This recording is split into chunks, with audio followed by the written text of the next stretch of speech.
So I said to them, they're like, oh, what are you after? What are you looking for? I'm like, well, actually, I'm buying some weed for Snoop Dogg. Like, what would he like? This is Legends with Bevo, thanks to Anytime Fitness Glenelg.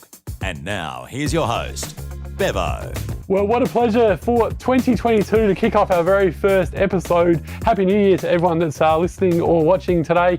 And we've got a great guest in the studio, Isabella Rositano. Now, you might remember her from SAS Hell Week. She's also, believe it or not, a rapper, very close to being in the Olympics. We'll speak to that a bit later on in canoeing. She's also a fighter.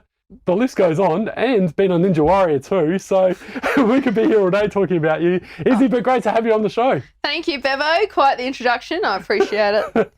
Now, we're going to do our very first segment. This one is called What Were You Thinking? And a lot of people might not be comfortable getting nude in front of others and knowing that you were, on screen in front of the whole of the world. But how did you actually feel when you had to strip naked in front of all those people? This is the craziest thing to ever start a podcast with, and I was not expecting it. That's absolutely hilarious, Bevo. What a question. Not what I was expecting at all. I don't think I've ever had any question like that in my entire life. What was I thinking? Wow. Well, I guess you could say I wasn't. That's probably how I did it so smoothly. I think, so one of the things I was a bit hesitant about, well, I would say hesitant, is getting naked on SAS for that reason that, you don't know where the cameras are. You're not thinking about the cameras, so, you don't know where they're pointing or what angle they're pointing at. And I thought to myself, like, before the show, that's probably something, I should be careful about, where am I getting naked, all of that. Like, obviously getting naked in front of someone you love, it's like, oh, that's a bit different to getting naked in front of the whole of Australia or whoever's tuning in.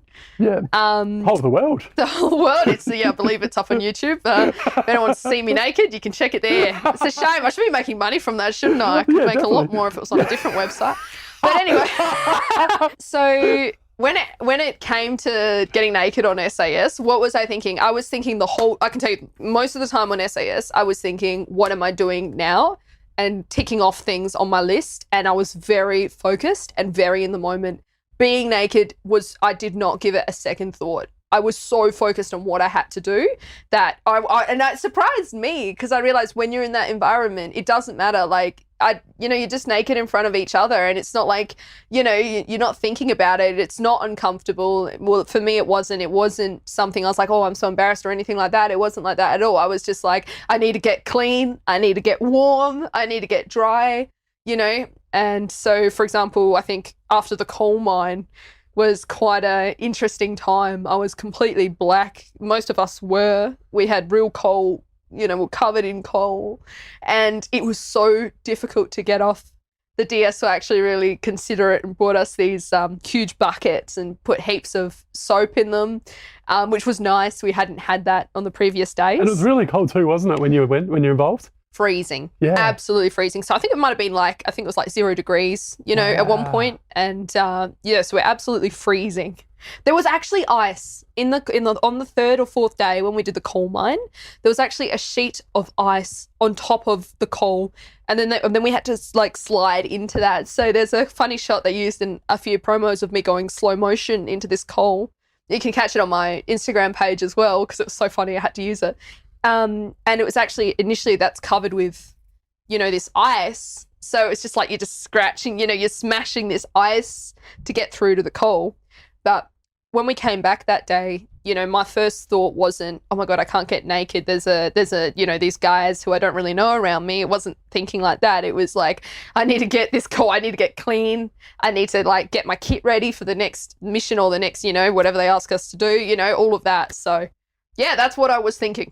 Well, you got a good rig anyway, so you don't have to worry about it. Thank you. Yeah. No, I mean, I'm very comfortable. I'm very comfortable being naked. I do enjoy that, but maybe not when there's lots of cameras around. Yeah. Did the others as well that were involved in it, did they feel a bit awkward, or were they like you? They just thought, no, we're just going to do this. I think most people were pretty similar. I think were comfortable. I mean, I think they'd have to answer that themselves, but I think, in discussions afterwards with at least a lot of the males on the show, I'm not male, I guess, but we all thought the same, which was, as I said, what do we have to do next? I think maybe some of the females who went earlier were a bit uncomfortable, but I think as a general general thing, everyone who was there was prepared to, take the kit off, we all, I think because it was the first thing we had to do was pretty much get naked in front of each other in that line. That was actually hilarious. And that's actually probably a pretty good moment to mention was after we had dived backwards off a 15-meter crane into a lake, which, not what I usually do, as you do. After we'd done that, we were put in a line. We had our face in the dirt in the direction of hell, as Ant put it, the direction in which we were travelling. And then all of a sudden it was like, right, your kit's in front of you, get into your kit. Next to on my left was Kirsten, a miner from Perth. And I said to her, oh, are we getting naked now? She's like, yeah, I think so. So then that's when I knew, because I wasn't sure, do I keep my undies on? Do I keep my bra on? I'm like, Kirsten, do we get naked now? I'm trying to whisper it so the DS, don't get angry. I'm like, what the fuck? Because it happened so quickly. I'm like, do we get naked now? She's like, I think so. Funnily enough, in saying what I said before, the men, I think most guys kept their jocks on, but every single woman at that point in time, we got everything off. Wow. We were just like, pfft. Yeah, That's quick change. Yeah, but I I heard quite a few of the guys kept their jocks on. So you think it'd be the other way around because, being a guy, like I mentioned to you before, having played footy for a number of years and getting naked in front of your teammates or whatever, and a bit daunting. But once you get used to it, it's just like, you're there. You're just having a chat with them, and if you kind of forget you're naked anyway. So I'm just having fun. Yeah. So, so we'll move on to our next segment. Now, this is a complete 360, and this next segment is called $1 Million Voice, Izzy.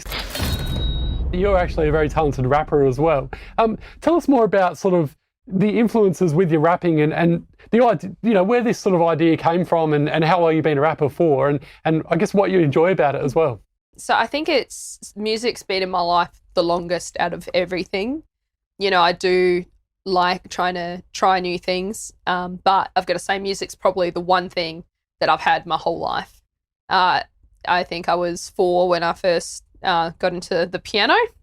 I had a very crazy Russian teacher. My parents being both European, I think it's quite common amongst immigrant families to kind of push their kids. And so I had a very crazy teacher. Oh, sugar, I should not have said that. She might get offended if she hears this. A very talented woman indeed. And so the first rap I wrote was to Snoop Dogg's Drop It Like It's Hot for a little... great song. Yeah, we had an assignment in year 3 and I remember going up and rapping that and I co-wrote that. I do have to give credit to one of my sisters who has very good taste in hip-hop and kind of got me into that genre. But I think since then, the reason hip-hop for me really resonated was it's such a beautiful genre for sharing stories, and that's what the genre is based upon. It's based upon the people who, had a lot of challenges and they decided to share that through music and I think spread the word through music to spread hope through music. And I think it's the best genre for that. I really do. And that's why I'm passionate about rap. And I also have always enjoyed freestyling, Good. Yeah. And I stopped. I felt like I couldn't make any money from it. And then it would just be for once, I would look at it as a hobby and not a profession because it's quite hard to do well in that industry in Adelaide. And I stopped for a while. But then when I heard that Snoop Dogg is coming to Australia this year, I thought to myself, this is my opportunity to try and get a little rap with him. So I am thinking if I can manage my time well, I would like to try and have a little hustle going to try and rap with Snoop Dogg later this year. That's bloody amazing. Yeah, fingers crossed. Fingers crossed. Where can we watch or listen to your raps as well, Izzy? Thanks. So I'm on SoundCloud, Spotify, YouTube. I've got all those links up on my Instagram accounts, which has taken a lot of time. So if anyone wants to listen to my music or wants to support me, that's great. And I would say to anyone who wants to support their friends in music, the easiest way you can do that is to share their music on your social media. It takes one click and it actually means a whole world to us. You get one person listening, that person shares it to another. It's like a ripple effect and it's so simple. My first song that I kind of put out there in 2020 got signed to a boutique agency in Melbourne. Amazing. Yeah, and that was the COVID-19 anthem, which was pretty hilarious. So I rocked up, to my producer's house, and he had this really funny sounding track. It was pretty interesting. I'd say it's kind of like a jungly rap track. It was very vibrant and bright. And we're just sitting there and I'm like, I had this idea for a rap that I wanted to freestyle and play around with. But when I heard this track, I'm like, oh, can I write to this one? Because it was his own track. And ended up writing this song, which I think you'd probably quite enjoy. It was a comical take on COVID-19. And yeah, it's been converted to ringtones, and it's very popular in Eastern Europe. And I can't remember what country it is, because I can see who's played it the most. I think it's somewhere like Ukraine, or it's somewhere really different that really loves it the most. And I think that's quite funny, yeah. Do you know, I'll let you in a little bit of a secret here. My mates give me so much grief about this. Yeah. When I was a radio announcer a few years ago on breakfast radio, I actually made up my own rap song. Oh my gosh, and amazing. I'll have to send it to you later on. Oh my gosh, yes. And they, and rapping is so hard, but it really ended up being an epic fail because I spent all day practicing, so I was going to have changes, this acoustic, the music in the background and just me rapping the song. Then on the night, they weren't able to play changes, so I had to basically rap it with no music in the background, so it was just an epic fail. So it was our work Christmas party, everyone was drunk, and it was a schmozzle. But anyway, I tried. I'll have to send it to you later on what the words were and stuff, but it was just basically about the Riverland, a song I made up. And I'm keen to hear. Probably everyone gave me heaps of crap about it, but hey, I tried. So no, that's awesome. First of all, I didn't know you're a fellow rapper, so we'll have to collab sometime. I'm definitely not a rapper like you. Yeah, I'm going to make you do it now. But it's funny you say that because I had a similar experience. I was on a flight from Sydney to the Sunshine Coast, 3 people on a 140-seater plane. 3 people on a Boeing 737. Yeah. So it was pretty much like I had my own private jet, but instead of being a private jet, it was a private Boeing 737. It was a huge plane. Oh my goodness. Yeah, and I don't know why, but one of my dreams has been to rap on a plane. I thought sometimes I've just been working on a song in a plane, and I thought, God, I wish I could just grab the mic system and rap. Anyway, so there was only 3 people on this flight, and I'm like, as a joke, I said to one of the flight attendants, I was like, oh, do you mind if I rap? And then they're like, oh my God, we would love that. That's amazing. Yeah, so I got to rap on the plane, and unfortunately, though, I didn't have a track. So, yeah, it would have been better if that could have gone across on the mic, but I wrote a very short little rap with the pilot's name, the flight attendant's name, and the destination we were going to, and Virgin Australia, obviously, who's my favourite airline.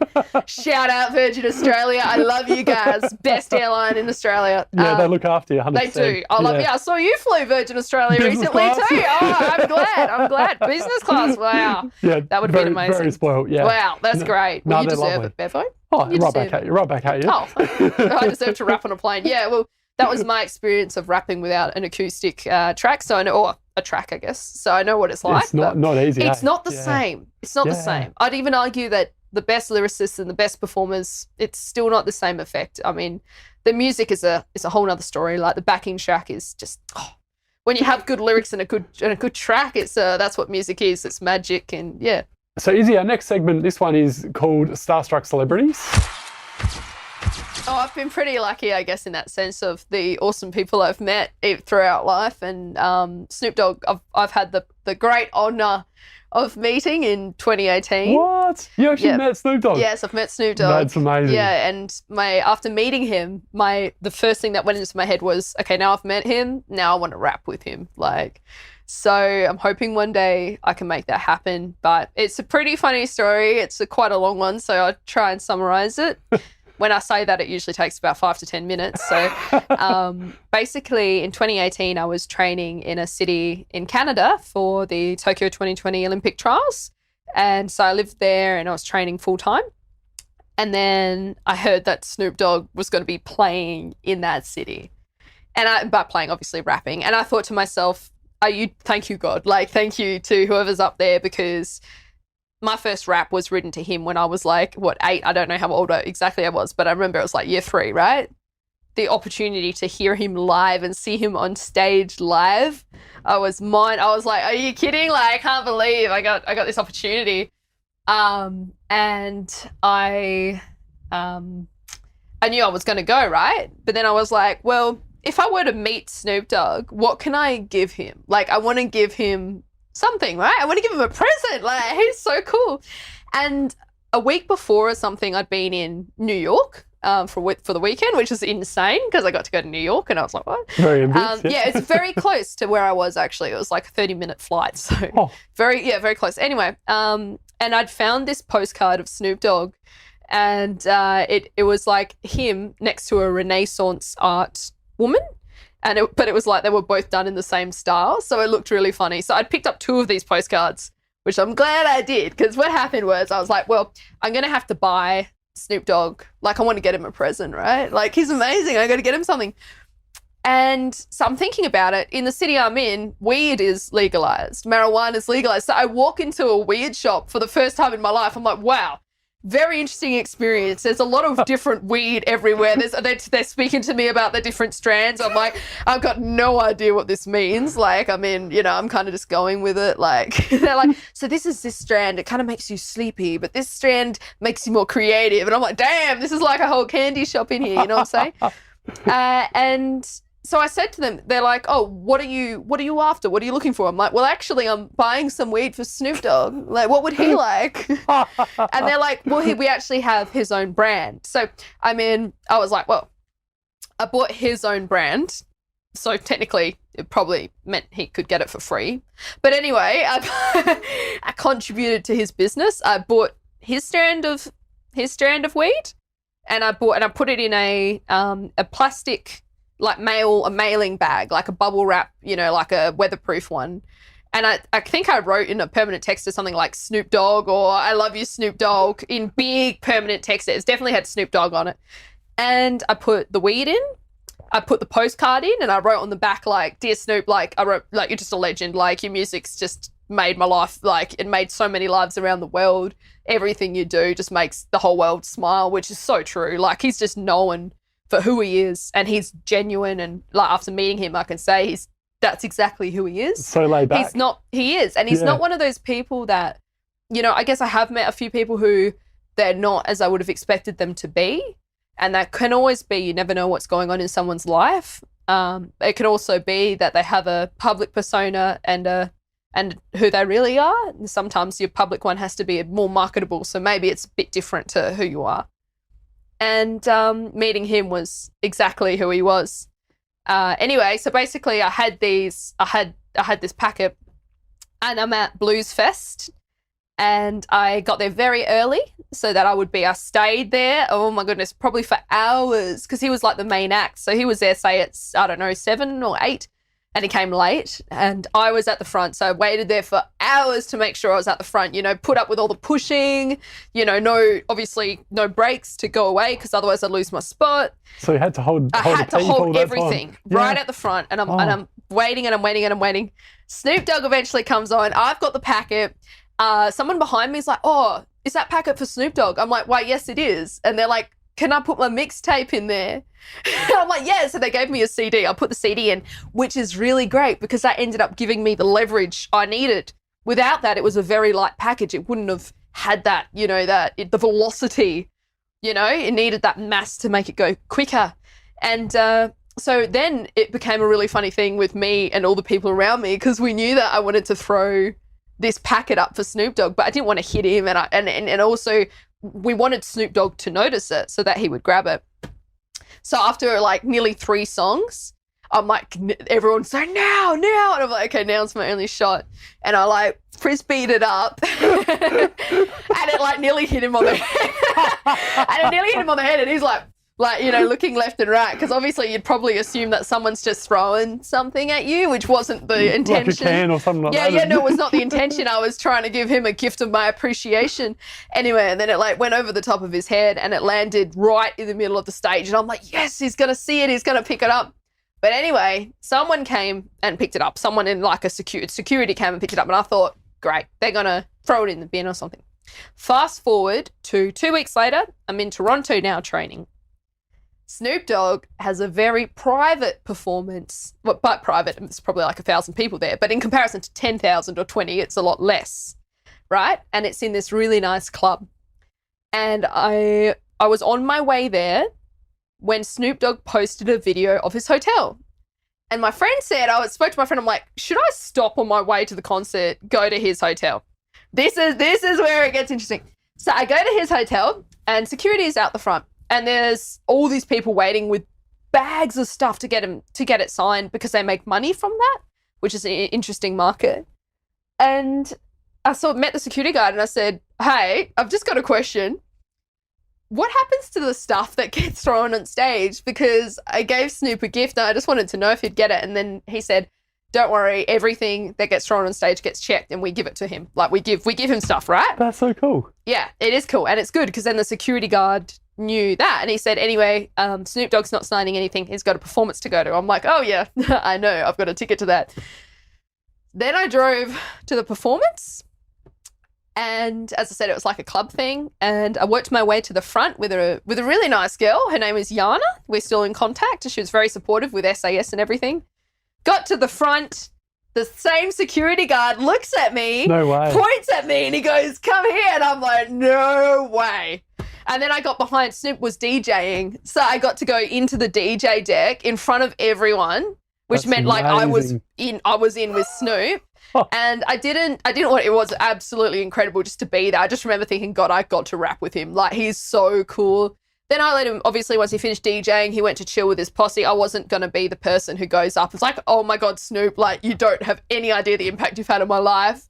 You know, I wasn't going to do that. I just let him chill over there. But just knowing, like, we were this distance away and he's just chilling there. Just knowing he was there gave me this energy and this feeling of, you know, that's one of the people I love, you know, like that I looked up to, and who's just sitting, you know, that far away from me, just chilling. What a great story. Yeah, thank and you. the fact that he's so nice as well. Yeah, and then afterwards when he was leaving, I'm like, oh, can I please get a photo? So I got a photo with him and I told him, I'm like, you know what? You are a legend. Thank you so much for everything you do. Oh. And he's like, oh, thanks, girl. He's like, thanks, girl. I'm like, yeah, I'm Snoop. Yeah, that's my story. I hope I did it in under 5 minutes. I think you're going to have to edit that one a bit, but yeah. No, it's all good. No problems. Well, Izzy Rositano, we could speak all day, but thanks so much for coming on Legends of Bevo for a chat.